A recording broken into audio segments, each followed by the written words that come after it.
Welcome back to Good Morning Boss. At syempre, alam naman natin dito sa Pilipinas, talagang usong-usong pageant. Kayo ba, ano bang masasabi niyo sa Miss Earth Philippines 2014? Hindi ko kilala masyado, pero ang mga contestants, pero alam ko yung syempre yung kasamahan natin dito. Of course, syempre we're eyeing for President tayo. Pialago. At meron din tayong naging isang guest host, si Ross Misa. Si Ross Misa, nag-support tayo kay Ross.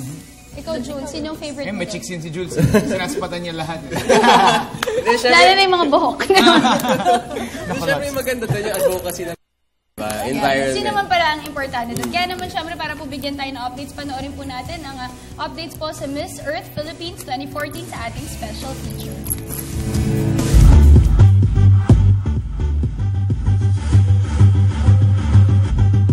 Tunay ngang hindi maiaalis sa mga Pinoy ang pagkahilig sa mga beauty pageant. Kaya naman kasabay ng pagdiriwang ng Earth Day ay rumampa rin ang mga naggagandahang Miss Philippines Earth 2014 candidates. Ang mga nasabing kandidata ay ipinagmalaki ang ganda na meron ang lugar na kanilang ikinakatawan.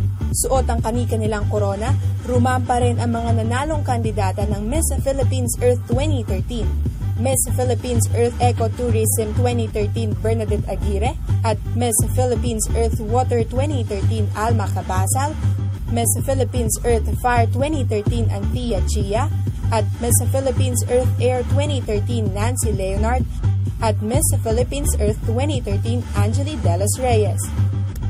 Talaga namang kaya ng makipagsabayan ng Pilipinas. At kung ganda lamang ang pag-uusapan, tsak, hindi na tayo pahuhuli pa.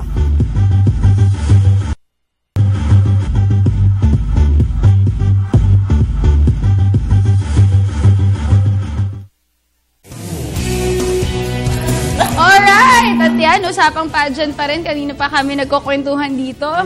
Carla! Okay, syempre, magagaling. Grabe yung training na pinagdadaanan nila, napakahirap. Hindi po biro mag-pageant, lalo na Carla, di ba? Ano ba experience mo?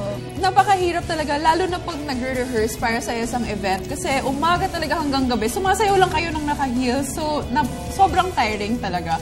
Kaya alam ko, merong ibang mga candidates sa mga pageants who pass out. Yes. No? So, hopefully, okay na sila, di ba? Parang, kasi alam ko naman nakakapagod talaga. And if ever nga na kasi some people, nakikita lang nila on the surface level yung performance lang. Sabihin nila maglalakad lang kayo, napapagod kayo. Tsaka hindi lang yan, yung iba naghihirap talaga. At the end of the day, ang pinaka, importante dito, Sandro, Carla, L, Carla, P, and Jules.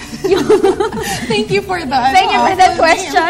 Yung advocacy nila, lalo na sa Miss Earth Philippines, and sa Binibining Pilipinas, Miss World, lahat yan po, merong mga kanika nila mga advocacies. At yun naman yung pinaka-importante dyan. Hindi lang yung physical beauty. At saka all around siya kasi ang Miss Universe for HIV awareness, Miss Earth is of course for the environment, tapos Miss World talagang all around yan, mostly for the youth, ang kanilang advocacy. Mr. Pogi daw, Jules Liang. That's my tomboy. Sandro, Mr. Liang ka? And then, Super Serena.